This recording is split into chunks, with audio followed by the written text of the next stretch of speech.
Welcome to the Kirk Miller Podcast. Today I have a man, Mehran Rowshan, football coach, mentor, entrepreneur, a man I was very fortunate enough to meet on Dubai One TV, where you interviewed me, didn't you, on a subject, I believe, of high performance health, something like that. But the reason I wanted to get Mehran on today is you've done a lot of things in football, in business and life. And I think whether you are an entrepreneur listening to this, who is trying to push on in life and business, for your own personal desires, and whether or not you're a parent, there are so many things you'll learn from this man today on leadership and so much more.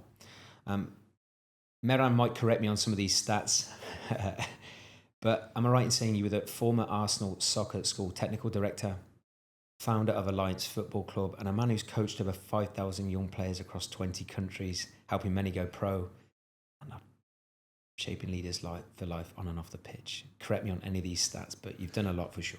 I wasn't the technical director. I was one of the founding coaches of Arsenal Dubai.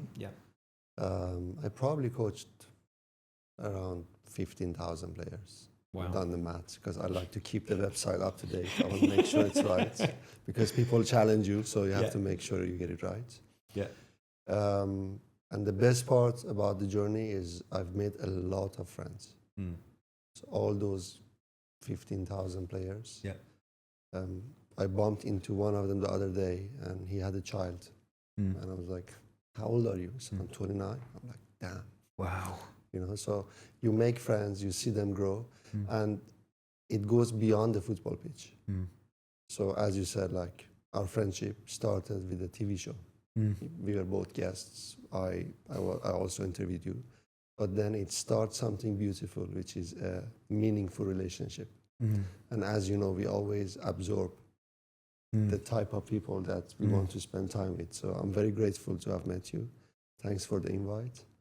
Let's see what we can get out of this. No, thank you so much. I think to give some context, before we actually went on air, we'd not known each other for 2 seconds. And then before you know it, 30 minutes flew by. But I think one of the common things we were so aligned on was about living with passion and purpose, and also sharing stories about things that happened in our past on our football journey around beliefs and mindset, and certain things maybe we wish we knew that we are just so passionate now about. Well, from my side, of course, sharing that to my clients and hopefully influencing the next generation, as in their children. And then from your side, it's exactly the same. How can you make a much deeper impact on people that probably needed insights, coaching, support the way we maybe needed it many, many years ago? Because we just said there in the lift, didn't we, as well, the world has changed a hell of a lot from when we were first playing football, and the world of business has evolved astronomically as well. I'm going to go a little bit back to front with this as well, Mehran, because I definitely don't want to forget this.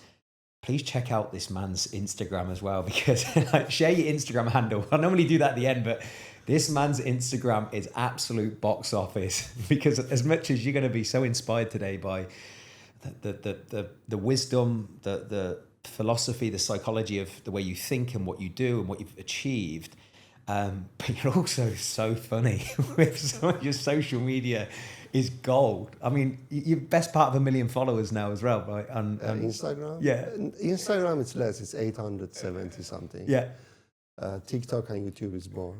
But you were a football player. So in coaching courses, we always say, to protect your environment, you need a tough, disciplined head coach, but you need a funny assistant coach. Because that sense of humor is gold, like in everything. Like it can melt the ice. It acts like a drug, honestly. So in the content, I mean, you have to be funny. You don't want to keep it boring, This man's certainly funny. I mean, some of the breakdowns of the players are just, they're gold.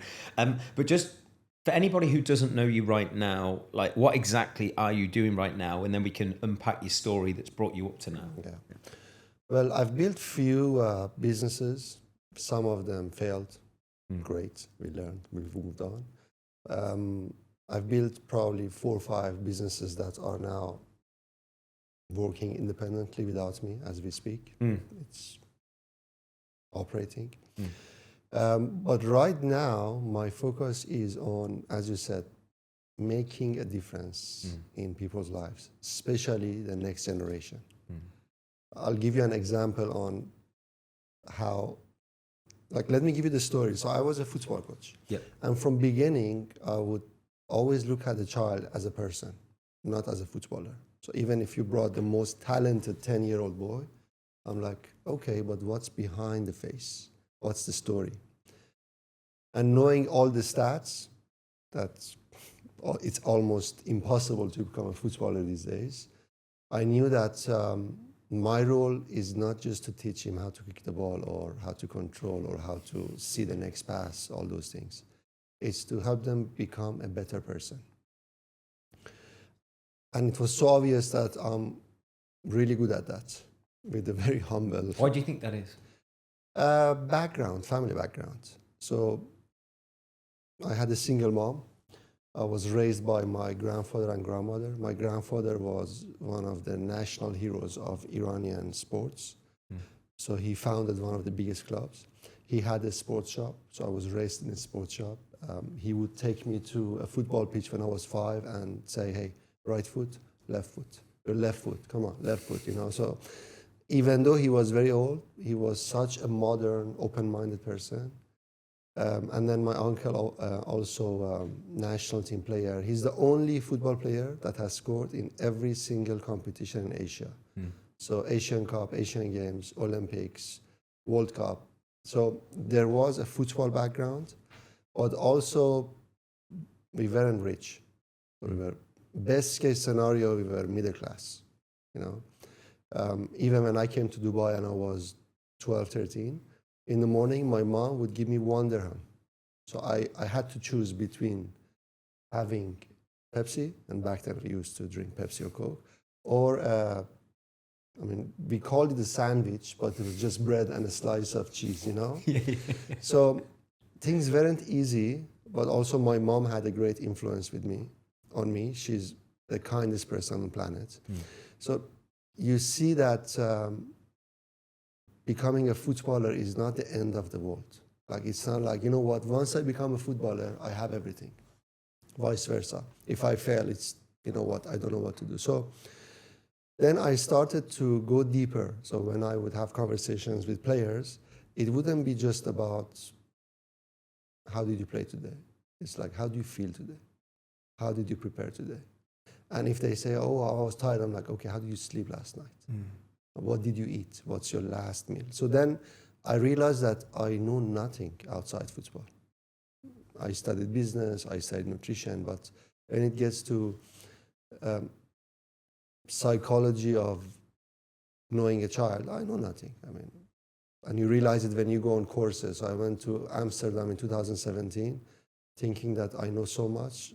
After 20 minutes, I'm like, damn. I'm the weakest person in this room, and there are 40 people there. So you invest in yourself, you try to learn. I had parents who would come say, listen, like, my son never, ever tried a banana. He's 17. Because when he was 2, I gave him banana, and he said, ugh. But now, after every single session, he's having a banana because of you. I'm like, damn, something so simple, we can have an influence. And then I said, I don't want to influence just 20 kids. So I built my club. Then I said, I don't want to influence just 400 kids. I want to influence more. And then the social media said, hello, use me. And that's when we started to create. And that's when I realized that the content cannot be boring. It has to be funny. So I probably posted 10,000 videos in the last 4 years. I challenge you to find one video that I talk positively about myself. You will not find one. There were moments that I'm saying, what is this club? Like, come on, let's close this club. This is horrible, you can't play. So was that a strategy from the start? Yeah, because it has to be about them. That boy or girl who's watching, he has to relate. So I'm not there to show off or brag about my brain training techniques or look at our team, they just won the Qatar Cup. This was last year, our girls. It's like, how can I help you in a way that You don't feel I'm judging you, and you don't feel that I'm bossing you like parents. Okay. So, yeah. Yeah, yeah. So you built, to give some context, so what's the club called now? Alliance? Alliance. Yeah. And you built that from nothing? Yeah. You built that from nothing. Is there a certain age range? We started with just a group of 14 boys when I left Arsenal. And I did that because those boys were with me for 5 years. Yeah.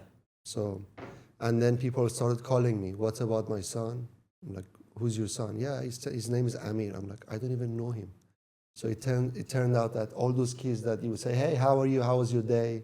Blah, blah, blah, blah. It means to them. So then we started to have all the age groups. And we were the first club in the Middle East to have a complete setup for girls. Wow. Yeah. So, and I'm very happy about that. What age group is the Alliance club then? We have from under 6s all the way up to under 18s. Yeah. Wow. And how do you recruit? Is it like word of mouth, or is it repetition? It's mainly word of mouth, or as people who watch our content. Yeah. And the funny thing is, it's most of the time the parents who bring their kids. Yeah, but they obviously feel safe with you. Yeah. Yeah. Yeah. So you've run your businesses, then you decided to start this. Was there a big business concept behind that to start, or was it no? I started Alliance in 2015. Mm-hmm. I ran it like a charity. I mean, like I was like a social worker for 5 years. Mm-hmm. Because I love football so much. I love the kids so much. So our accountants, whenever they check, like, what is this? I'm like, no, you don't understand. It's important. So it took me 5 years to realize that at the end of the day, this football club is a business. Mm-hmm. If you don't treat it like a business, it will not grow. And if you don't treat it like a business, it's not going to sustain. So what you love is going to end soon. So then I started to change. What did you change? Yeah, what did you change? Structure. Okay. So before, like between 2015 to 2020, if I had fever, if I was dying, I had to be on the pitch. Because if I was not there, things would not be running. Okay. So, but then I started hiring more people, educating myself. Yeah. Because, I mean, people who watch this, they know more than me for sure about business. That phase of scaling, where you want to go from having 100 customers to 200 customers, is not easy. And for someone like me, that I'm a perfectionist when it comes to my work. Like I would turn up at the club and like, why are you wearing the wrong socks? To the staff, yeah? So that phase of learn how to delegate, it took me 5 years. It's hard when you're a perfectionist. And I paid for it, and I paid for it. So. Yeah. But I did not make the same mistakes on the other businesses that I started. Yeah. So from a business, say if we go from a business standpoint, exactly, so how many people are in Alliance now? And like, what's the... Staff, Alliance, we probably have around 18 or 19 full-time staff.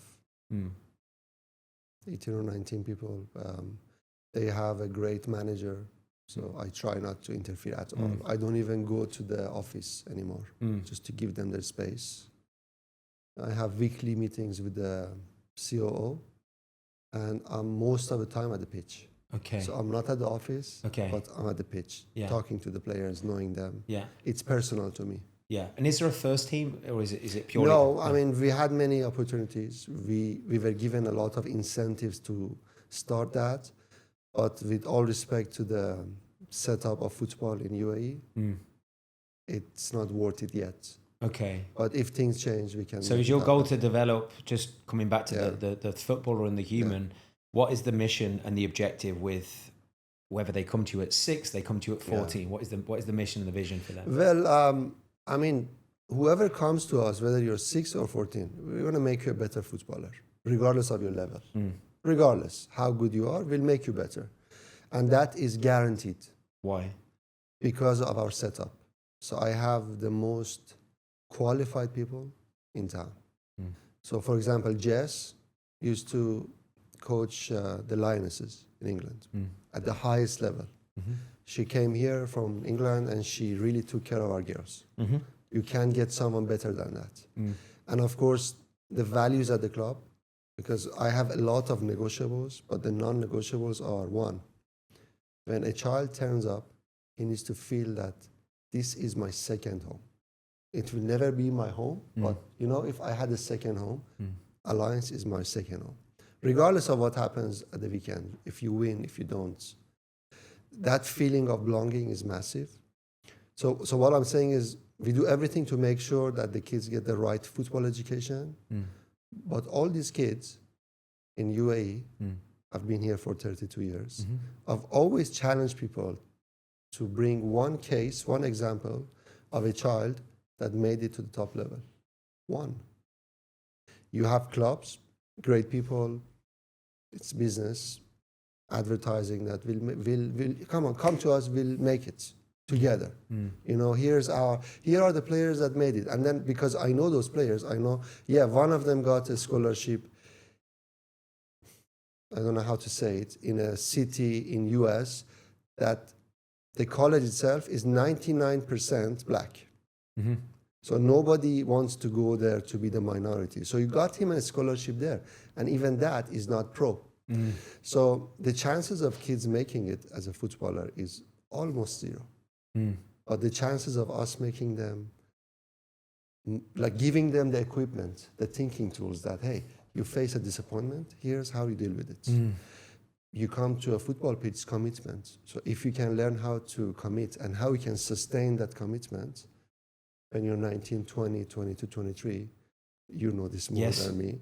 If you start a business, if you work for someone, that's what people look for, commitment. Which beautifully segues into what we were speaking about before.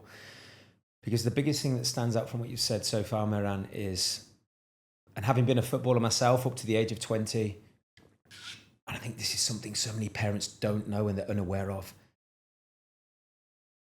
being in sport, and I'm going to be biased, football and all the different changing rooms, and certainly being in a strong setup that has depth, can teach you so many life skills. So many life skills. Even me now as a coach, like you, public speak, all that stuff, I've done the courses, training, nutrition, biomechanics, personal development, emotional development. I'm obsessed, like you, continually growing, learning. Nothing has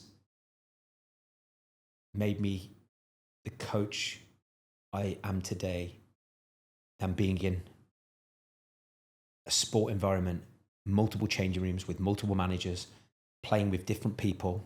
Some people are extrovert, some people are introvert.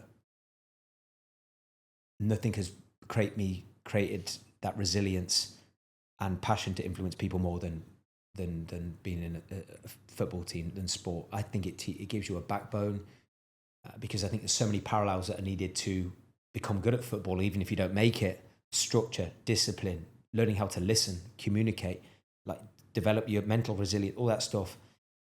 So with that in mind, because I know there are so many different unique things that you do that go far beyond, here's how you kick a ball, here's how you pass, here's how you run.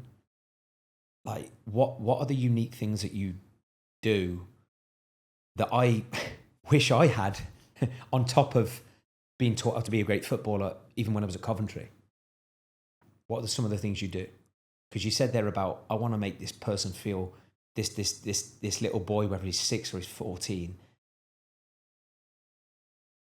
Even the question you said about how do you feel, no one ever asked me that when I was at Coventry. Ever. What do you do? Because I think it's such a blind spot, even maybe in professional football clubs now at the most elite level. What is it you do? I'm creating a course for parents. It's called the Football Parent Code. I decided to write this a few months ago. I had the entire summer to myself. My girls were traveling. So I started with a roadmap. So the first point was, never use AI for this course. Go back to your notes, go back to your conversations with parents. I swear I learned so much in the last 10 weeks just by reflecting on the past, on the conversations that I had with parents 20 years ago. And I had a conversation with someone 20 years ago. I met them after 5 years, 10 years. I'm like, what happened? And they explain. And I'm like, okay, so what I said to him made sense.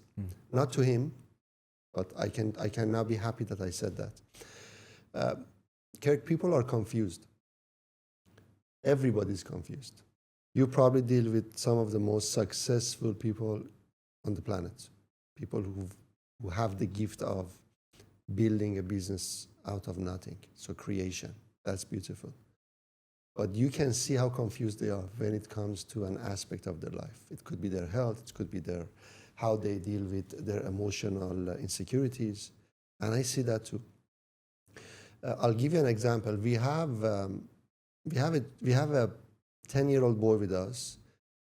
He comes to training. He's from the royal family. Nobody knows that he's from the royal family because when they wanted to register, the mother spoke to me. I went and I saw them. I learned so much from them. And she said, listen, I don't want him to become a footballer. I just want him to come and experience an environment that is not designed for him. In other words, being uncomfortable. Yeah, you took the words out of my mouth. Yeah. And the job of the coach, whether you coach adults or you coach 19-year-olds or you coach parents, is to make sure that you help your child become more comfortable in uncomfortable situations. So you can never change the situation, but you can give them the tools to say, okay, so this happened, what do I do? We'll get to that. So all of that are linked. So I lost my dog 3 days ago. Sorry. Thank you. After 10 years. Healthy, I expected her to be there for 5 years. She was next to me every single day. I did not travel for 10 years. If it wasn't for work, I'm not going to go because I don't want to leave her alone. And it was so emotional for me.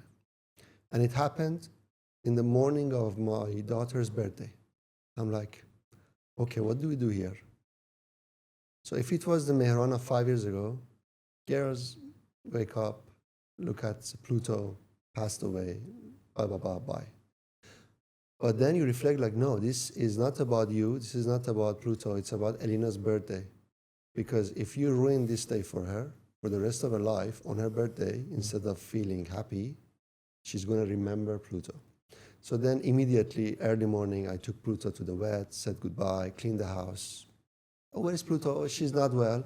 And I pretended for 2 days, then I told them. And honestly, I've never cried in my life. Honestly, like this is what I want people to know, that it's okay. Like the dinosaur beliefs that we are told that, come on, be strong, all these things that do more harm to your emotional well-beings than your manhood, muscular identity. It's been very difficult, but at the same time, I'm reflecting, like, come on, like it happened. What can you get out of this that can help you as a person? And right now, when I talk about Pluto, I'm smiling because what happened was a tragedy. I mean, the way she passed away was not nice. But then I realized that I had her for a decade of my life, every single day. And she just gave me love. And I had beautiful moments with her. So that is going to help me build my character even more. Being more kind to people. Not just dogs. You know, the worker that you see outside. I call these things tools. Your dog dies. How do you reflect? How do you take it? Going back to how we help the kids, or most of the time the parents, we try to tell them that first, don't be a perfectionist. Because you were a parent, you tried to become a footballer, and every parent, every father at least, tried or at least had a dream of becoming a footballer. and almost every parent did not make it. So that's over. You live with that as a part of your life. But are you now going to pass on your frustrations, your expectations to your child? If you're aware of that, that's a tool for you to realize that my job is not to go to a football game on a Sunday morning to wait for my son to score and then jump up and down and over-celebrate. And people might say, what do you mean? Like, my son scored, I'm happy for him, I want to give him positivity. Yeah, but when you over-celebrate, your child looks at you and like, okay, so I made my dad happy. So next weekend, when there is another game, unconsciously, and these things, things don't happen. No, it's all subconsciously. Yeah, everything is subconscious. Unconsciously, he wants to make you happy. And if he fails, it's no longer about him and the learning process. It's about him and the relation between him and letting his father down. And Kirk, this is the perfect example of a parent that's positive. Let's not talk about the parents that come and the moment you miss a goal, like, come on. And again, we have more extreme cases. So awareness, like teaching them, hey, this is a situation. If a child has scored an own goal in training, I go to them, hey, listen, like, I was 11, center mid.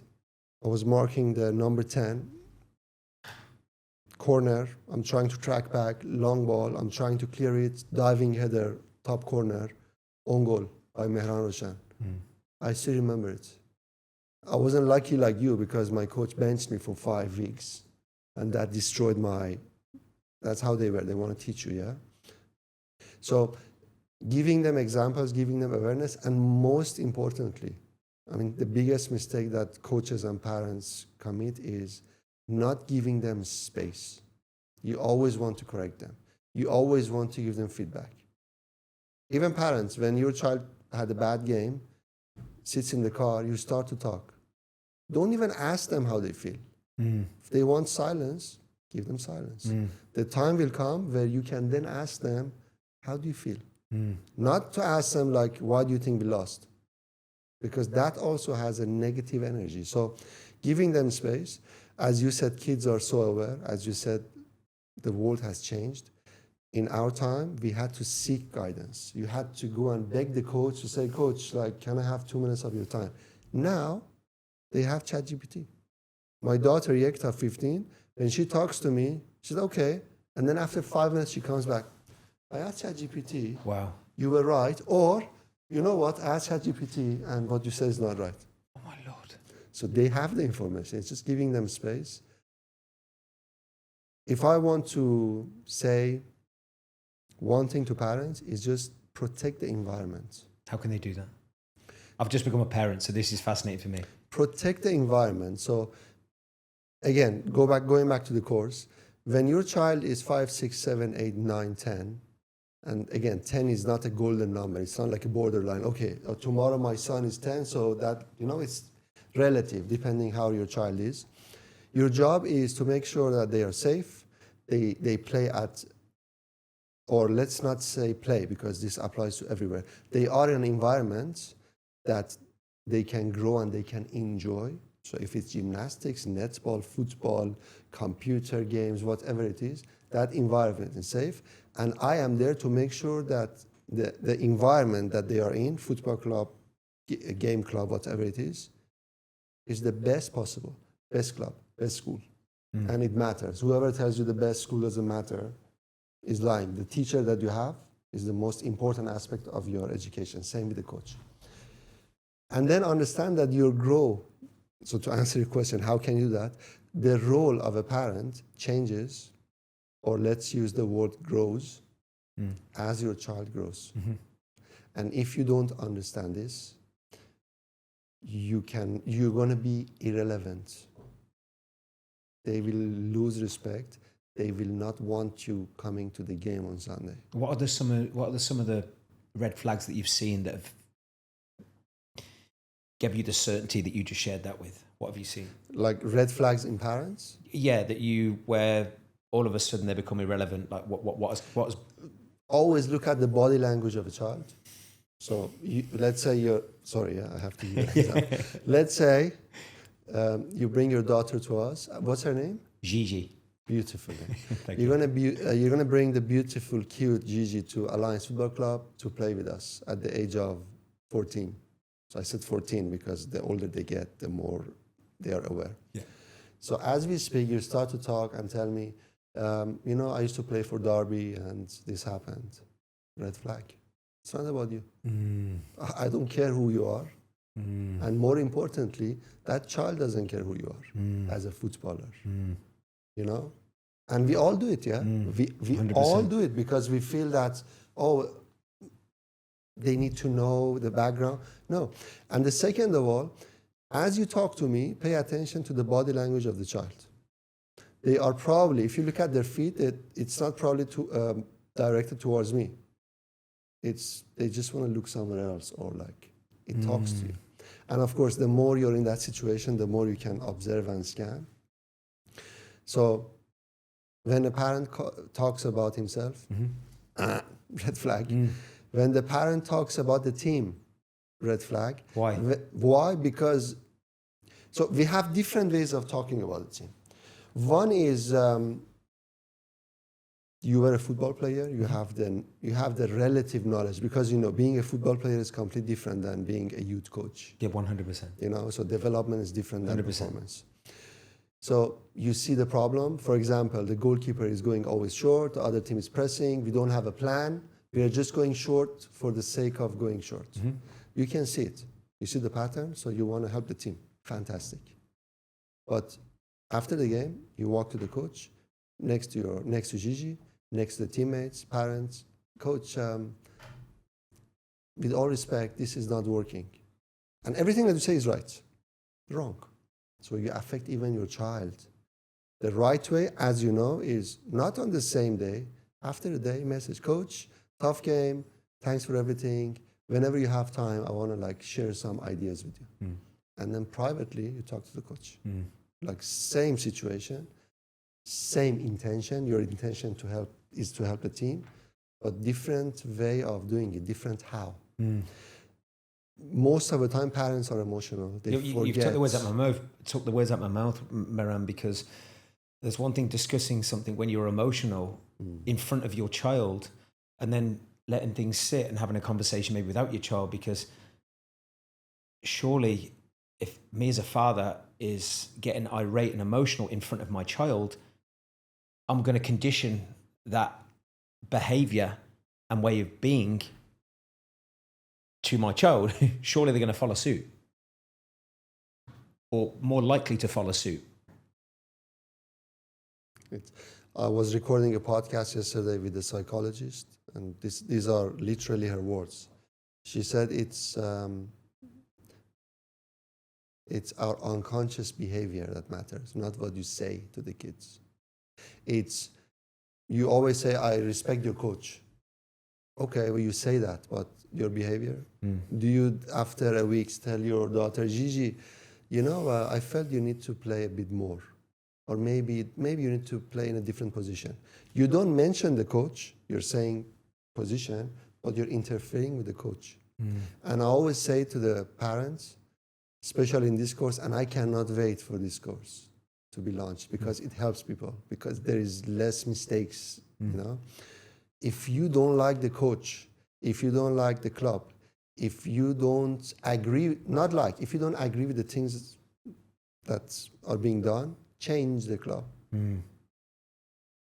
Because you can't change the coach, you can't change the club, you can't change their methodology. The only thing that you're doing is, one, destroying your child's mental health.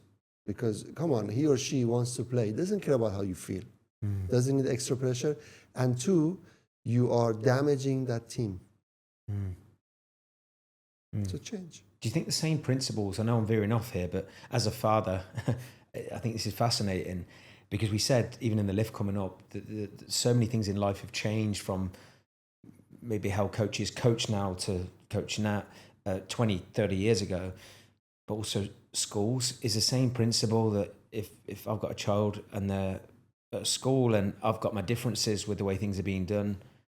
That's more complicated, because a football club, we see the kids 4 or 5 times a week for, let's say, 90 minutes. And it's optional. You can change your club 4 times in a year, but you can't change your school. So the school, again, the environment is important. If you feel that your child is growing in the environment, regardless of how things are, with grades, with teachers, with feedback from teachers even, I hope we don't have teachers watching. Because I had conversation with some of the teachers like, you don't get it. School doesn't matter. Doesn't matter. I was terrible at school. Like I generally want to find my grades and show people, you know? It's how they feel, because my daughter, Yekta, wakes up at 6:45. She's at the school from 7:30 a.m. all the way to 3:30 p.m. She spends more time in that environment than me. So if your child is not happy at the school, definitely change. If you are not happy as a parent, I'm sorry to say it, you're not important. You might think that you know better. You might say, oh, no, I feel my son can do better in mathematics, and this teacher is not seeing that. Have a conversation.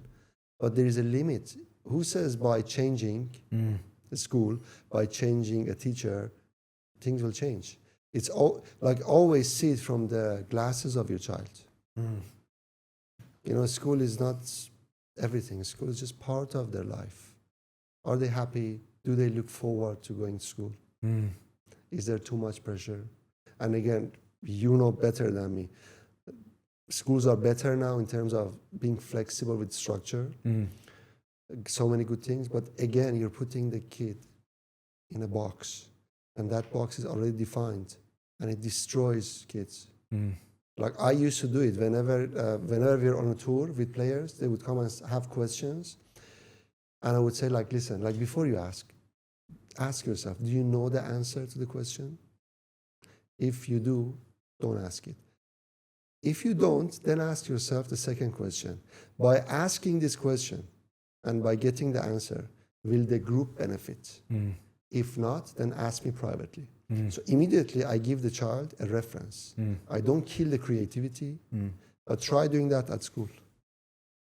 It's not going to happen because it's so, like, it's over-structured. And again, a child that wants to be an artist compared to a child that wants to become a footballer, to a child that wants to follow his father and become an accountant, they are in the same school, same class. How is the system going to support them? I couldn't agree more. I could not agree more, because I know it's a different subject and I'm not a psychologist, but I've also spoke to lots of psychologists and I've got an emotional wellbeing expert. But I think there's never been more people labelled with like ADHD and all these different things. Is there a large part that maybe that person just hasn't been inspired yet, or had a focus that they go, this lights my heart up? Because my sister, for example, to share a quick story, she's got twins. They arrived pretty much at the same time in life. They couldn't be more different. They couldn't be more different. One is creative, so much energy, extrovert, falls down, laughs. The other one, the little man, little bear, he's so attentive, so detailed, focused, very methodical, neat and tidy. Two different people. How can they be communicated to the same? And that's the same with sports, right? And I think surely that's one of the most unique things you do, because within a football environment, when you've got 10, 20, hundreds of kids, you've got some people that you raise your voice to them. If that brings back some dark thoughts from maybe when they had someone raise their voice to them in their childhood, then that'll have an adverse effect. Other players, you need to just tell them they're 10 foot tall. Some people did respond by going, you're better than this, so you can't be one dimensional. And I think now more than ever, understanding the psyche and the person, which is why I was so fascinated by your work, and is absolutely crucial, whether that person goes on to be a footballer or not, or the bigger picture of what you're trying to do is how can this person be a better human for having gone through this process at Alliance for life, like built for life. Because the reason I'm so passionate about this is as well, Mehran, I think being in the right sports environment with the right coaches can prep you for life you would not believe. Because in life, you're going to get rejected in business, rejected in relationships. There's going to be things that are not part of the script, that weren't part of the plan. And I think in the right sport environment in particular, and having the right coaches and influences, they can either prep you or prepare you for failure in those scenarios.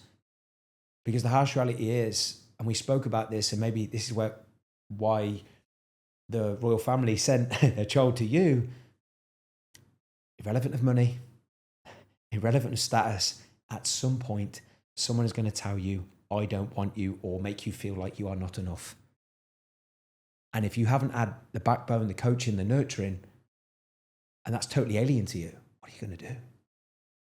And that can change the whole trajectory of your life, honestly. I mean, even for myself, Mehran, I consider myself very strong mentally from the age of 13 at Coventry to 20. Then I got rejected. I got released. I didn't get a second contract from Gary McAllister.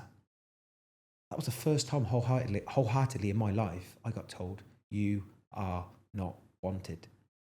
And I didn't know what to do. Because I'd never had that guidance. There was never anyone, even at professional football back then, or even in the scholarships, the academies, that ask you, how do you feel? Like, what's going on? Because there are things outside of people's lives, certainly children, right? They've got school, they've got friends, they've got the parents. All of these things can play a part in someone's psyche when they turn up to a training session or a match that might be influencing how they perform and how they think. So I think it's absolutely fascinating. What, for any parent listening to this and their children play football, with your course, what is the main things that if they were to do the course, what is the main things you want them to learn and take away? So the course is very direct. In fact, when I recorded the welcome module, I said, listen, like, don't hate me. We're on the same team, but I have to show you the mirror. Like, I'm sorry, I have to be the bad guy. I'm going to show you the mirror. We'll clear the confusions. So first of all, being the parent, I always say, is the most difficult job in the world. Like there is nothing that comes near to it. So credit to you. I'm sure people that are listening this or watching this, I know you're doing your best, but your best is not enough. You know, ask yourself, are you doing too much or are you just too laid back? And the question that you probably ask yourself if you have a child that's probably 15, 16, you ask yourself with fear, what if I am the reason that my child does not make it? And that will eat you alive. This question, and trust me, most probably your child will not make it. But as you said, football is a metaphor. This course, even if your child doesn't play football, would work perfectly. I always say football is bigger than football. It's not 22 people playing. Mm-hmm. It's not going to training sessions 5 times a week. No, as you said, a child that comes to a club has to leave the father at the age of 5. Mm-hmm. So your dad is there, you can see him. Mm-hmm. But now that you fell down, mm-hmm. or now that you scored an own goal, yep. you have to deal with it. Yep. And that builds resilience. So the course gives them enough tools. We'll go into details. Like I even have a module on things that you're not supposed to do. Something that's so popular is one-on-one training. Okay. And I call that isolated training. Really? Yeah, people have money. Okay, let's pay this coach 1 hour. He brings the cones. Footballs, lots of touches. Great. Okay, but in football, do you play alone or do you have other people around you? So even that isolated training can be beneficial for a child, but I would say for 95% of kids, instead of that, take them to the gym. Go do mobility. Go play hockey with them, like something different. I talk about things like instead of training more, because that's what parents want, more. Can you do 5 times a week? I'm like, no. I did that, Mehran, so I can relate to this. Yeah. I would argue that I was burnt out way before I should have been burnt out because I did too much. Simple as that. Yeah, but you didn't know, and your parents didn't know. You didn't know. Even now, I mean, forget about 30 years ago. Even now, people like, I don't blame them because the commercial side of football says training 2 times a week is 2,400 dirhams. Training 4 times a week is 4,000. So immediately you connect more with quality. Where I say is like focus on quality. So instead of training more, train better. How can your son or daughter play better? Better club, better coach. So I try to show them the way. I tried to theorize all the conversations that I had with parents. And as I said, the conversations were not like, okay, let's have 10 minutes, bye-bye. Sometimes I had the kid when he was 9. I have a 10-year conversation with the parents. And I can see, and we have tried. Because honestly, parents also deserve better. You want to do your best. It's your time. It's your family's time. If your son wants to play football, your 9-year-old daughter has to change her piano lesson so that it works. So the entire family is investing in a 9-year-old boy's dream of becoming a footballer, which will not happen. So helping everybody understand this is a journey. And of course, the most important part is don't repeat someone else's mistakes. It's too costly. What would be your advice to a parent? Because maybe this is covered in the course, but just as a snapshot advice, what would be your advice to a parent who has a child who's dedicated hours and hours and years to trying to become a footballer, trying to be the best in their team, and then there comes that moment of realization that they're not going to make it, they're not as good as you thought they would be, or the child isn't as good as he thought he was for whatever reason? What would be your biggest advice to parents in that situation? Because I don't believe any parent, not from my experience, would know truly what to say. Yes, they might know their son, but they're not psychology. It's like, what would be your advice, having coached so many people? Luckily, this happens usually in the last phase of their development, which is 16 to 18. So even the most, how do I say it politely, even the stupidest kid somehow knows if he's good enough or not by the age of 17. They might not say it, but deep down, the game itself talks for itself. Like, you know, why am I not playing? Why when I played, I did not perform consistently, not just one game. So, which makes it easier, because if this happened at the age of 25, and it happens for a lot of people who don't want to accept the reality, no, I can do it. If I pay the agent, if I sell my mom's house and do this and go to Netherlands and play in 4th division, I can one by one, step by step. Yeah, of course. I had a parent from Middle East. The boy was 17. Great, number 9, goal scorer, great. So I had a talk with the boy. Said, listen, like, you're great, but now you need to apply for university, and I can help you get a scholarship from one of the best universities in the US. You will definitely play in D2, D1, and you know, in US, universities are combined with sports. Everything is sports focused. So you'll play semi-pro, you'll pay half the tuition. Your parents are happy because you're getting a university degree. I am happy because you're playing football, and you're going to build a future for yourself. So that child, the week after, his father comes and talks to me, said, like, why do you say that to my child? But I don't want that for him. I want him to try until the last minute. I said, okay. So even parents, they don't want to accept. So what happened with that child? He didn't sell his parents' house. They were very wealthy, but they probably spent $200,000 to go to Netherlands, play in Division 3. Of course, it looked great for Instagram. Oh, God. You know, you're wearing a kit. Oh, no. He's probably now 25, 26, and he's not playing football. But I know he did not go to university.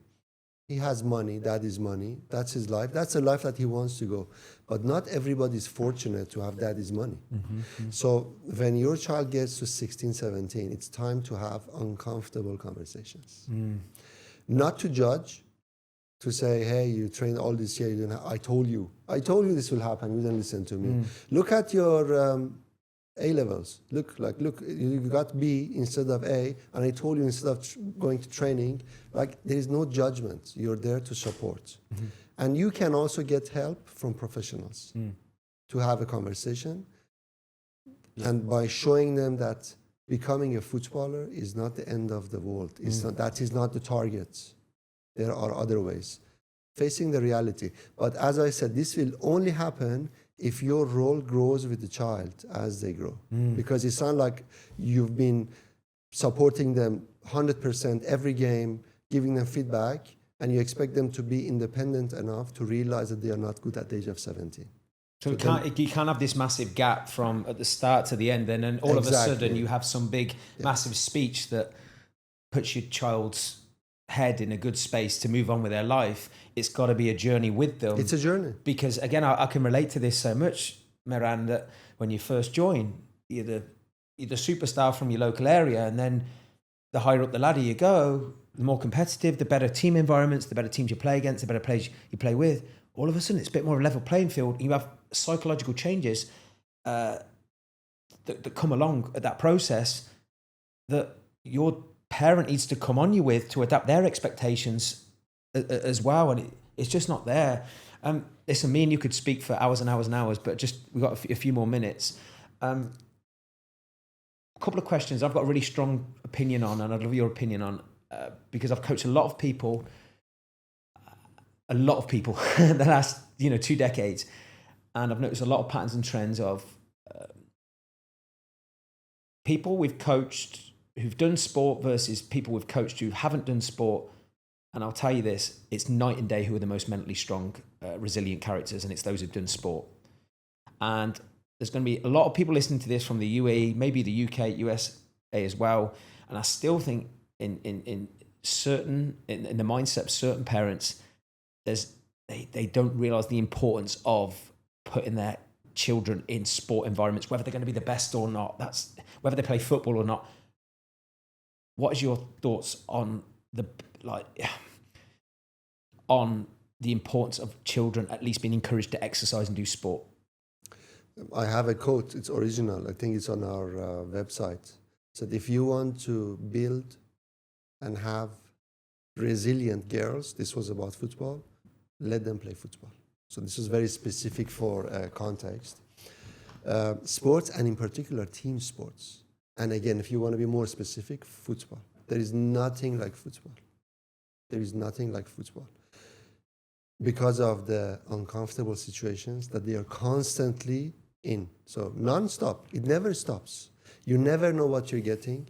You're always working on yourself, but you're also competing with others. And you're also working with others. So let's say you're a center mid, you're number 8, and there's number 10, 2 in the middle. Your teammates, you're killing yourself for the team. The intention of the team is the priority. But at the same time, you're competing with each other. So how can you create this environment anywhere else? 100% right, let them play. But again, understand the role and the phases. When they are 6, 7, 8, 9, 10, enjoyment. That level of, you know what, I want it so bad will come if you respect those years. When they are 12, 13, 14, 15, 16. And after that, it's reality check. And let me say this also to answer your previous question better. When your son plays football, he will travel. So we take players to Spain, UK. They go and they see the reality. So in Dubai, I'm king of the world. I have 20 seconds on the ball. I go to UK. What happened? So they would know by the age of 16, 17 if they are good enough, but only if you give them that safety that it's okay. It's okay. You tried. It didn't happen. I loved being there. I loved watching you for 10 years. I loved being there, sitting, watching you in the heat, in the cold weather. Nothing prepares you like sports, in particular football. I couldn't agree more. And I've got stats and data to back it up with the clients we coach. I'm sure you're the same. And just lastly, why is this all important to you? Sorry? Just lastly, why is all of this important to you? You've got businesses, so you've been on TV, you've got massive media presence now. I can see the passion even in this conversation. We could probably speak for 10 hours. But, of course. But why is this so important to you and to the parents listening to this, for example? It's very personal to me. So I've been lucky to be able to make a lot of money in my 20s. I've had any car except supercars and Rolls Royce, I had every single car that you can imagine. Doesn't mean anything. Try coaching someone in any way, whether it's that boy who had a banana for the first time at the age of 17, to a girl that learns how to control the ball, to someone that improves the quality of their conversations with their parents. That, for me, that's dopamine. And I believe that all of us are here on this planet with a purpose. So coaches, we just want to make other people's life better, quality, not quantity. Amazing. Mehran, thank you so much for your time. Where can people find you again on social media and your YouTube? Just type Mehran Rowshan, you'll see me and my funny jokes. Awesome. Mehran, we'll have to do this again because I could talk to you all day about this and the positive impact you're making on not just those kids, but the parents of those kids, and the ripple effect on generations to come is very admirable. And I'm sure it's just the baby steps in comparison to where it's going to go. So thank you so much. And please check him out. Thank you. Thank you, and audience. I know you have a difficult job as a parent, but the more you have the tools, the easier it becomes. It will never be easy, but easier. I agree. Thank you. We'll see you next time.